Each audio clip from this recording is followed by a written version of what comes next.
si, ya, ya, da, da, oui, oui, si, ya, ya, da, da, oui, oui, si, ya, lately. Bonsoir Guillaume. And the things you do, I'm in love. How you drive me mad, be so sad. To be Bonsoir Guillaume. Ça va? Mais moi ça va pas du tout. Ok, apparemment tout le monde s'en fout, c'est génial. Non sérieux, en ce moment ça va pas du tout parce que j'ai l'impression d'être possédé, d'être marabouté par mes propres imitations. Hello Guillaume. Wouh. Ça va bien les amis? Ah, on m'a reconnu. Bonsoir à tous, franchement c'est cool ce soir, je vois qu'il n'y a pas que des ados, il y a aussi des adultes. Et ça tombe bien parce que je voulais vous dire qu'il faut vraiment que vous arrêtiez de nous appeler les jeunes. Sérieux? Ça nous énerve. Il faut vraiment arrêter avec tous ces clichés sur les ados en disant que les ados sont feignants, qu'ils sont toujours devant leur écran de télévision, leur télé, leur PlayStation. C'est faux. Il y a des ados sportifs aussi, des ados travailleurs. Moi je connais un mec, il a 15 ans et il fait plus de 15 000 pompes par jour. Je vous jure. Il est chinois, il travaille dans une usine Nike. Il faut vraiment arrêter avec tous ces clichés sur les femmes aussi. Il y a beaucoup de clichés sur les femmes en France. On entend souvent dire que la place des femmes est dans la cuisine. Vous êtes d'accord, mesdames? C'est faux. Ouais, c'est faux. Attends, le reste de la maison va pas se nettoyer tout seul. Hein. Puis, pour les tâches ménagères, moi j'ai trouvé une solution avec ma mère. On a partagé en fait les tâches ménagères. Moi je fais la poussière, elle la ramasse.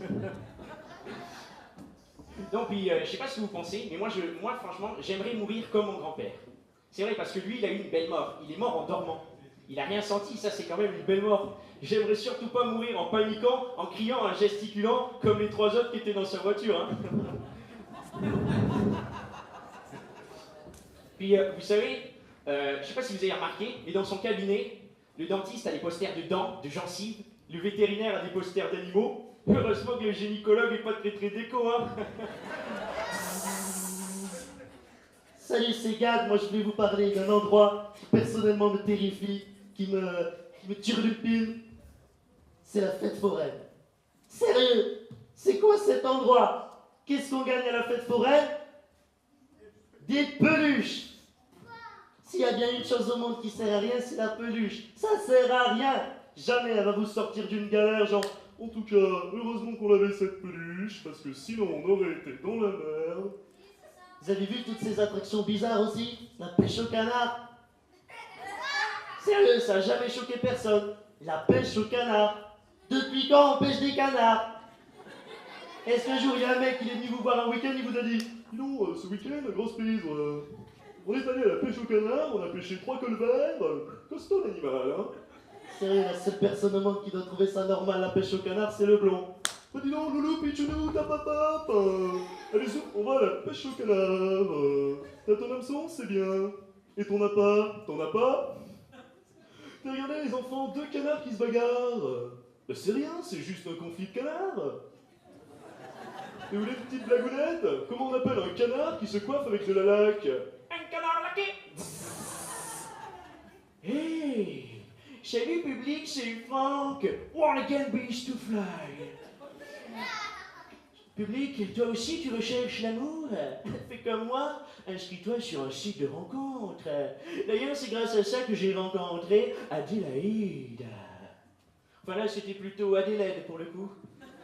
Vous êtes allé dans un bar? Oui. Vous voulez pas aller au Shogun? D'ailleurs, c'est bien la première fois que je vois un thon qui ne veut pas aller en boîte. On a bu quelques verres, histoire de faire connaissance, et je lui ai dit... Plus je te regarde, plus je trouve que le champagne te rend belle.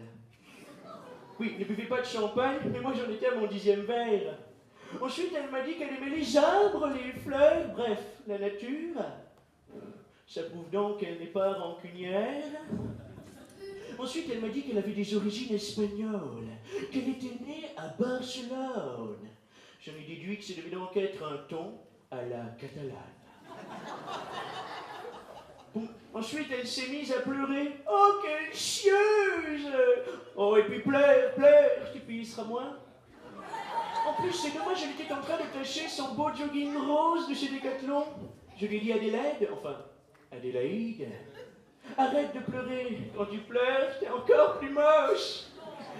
Pour me faire pardonner, je l'ai invité en week-end à Djerba, en Tunisie, pour une balade en chameau au Sahara. Oui, il y a toujours besoin d'une gourde dans le désert. Elle m'a répondu qu'elle irait au bout du monde pour moi. Oui, mais est-ce que tu saurais y rester? Bonsoir, excusez-moi de mon retard, je viens d'enterrer ma belle-mère. Ça n'a pas été facile, hein, parce qu'elle ne voulait pas. J'aurais préféré l'incinérer, ça aurait été plus sûr. Elle nous a quittés du jour au lendemain. Hein, qu'est-ce qu'elle avait? 3 fois rien. Une table de chevet, une collection de disques et une armoire Ikea. Ce moment, je suis fatigué. J'ai parti 2 semaines en vacances à Val d'Isère, j'ai même pas pu en profiter. On a tout subi. La pluie, la neige, le verglas, les tempêtes. Et la 2e semaine, ça s'est empiré. Ma belle-mère nous a rejoints. Heureusement, miracle, au bout de 2 jours, elle avait disparu. Je suis donc allé au commissariat du coin pour déclarer son disparition. Ils m'ont demandé de décrire ma belle-mère. Alors elle est chiante, encombrante, avare, hein? Ah, physiquement? Elle est grande, blonde, à forte poitrine. C'est pas ça du tout. En vérité, elle est petite, bossue, trapue et rousse. C'est-à-dire que je ne tenais absolument pas à ce qu'on la retrouve. Finalement, on l'a retrouvée en haut d'une piste de ski.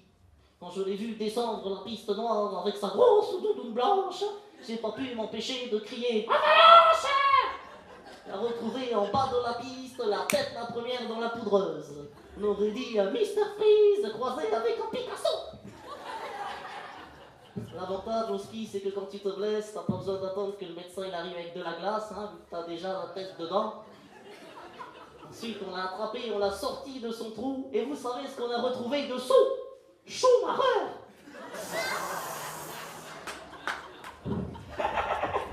Bonsoir, mesdames et mesdames, c'est Jamel. Oh my gosh, ça fait plaisir. Vous savez, depuis quelques années, ça y est, je suis papa. J'ai eu un fils avec Mélissa Doriot, sa mère. Pour les choix du prénom, on a hésité longtemps. Elle voulait l'appeler Charles-Henri, Sébastien, Léon. Moi, je voulais l'appeler Malik, Samir, Djiloul. Mais bon, puisque c'est moi qui ai le plus d'autorité dans le couple, on l'a appelé Léon.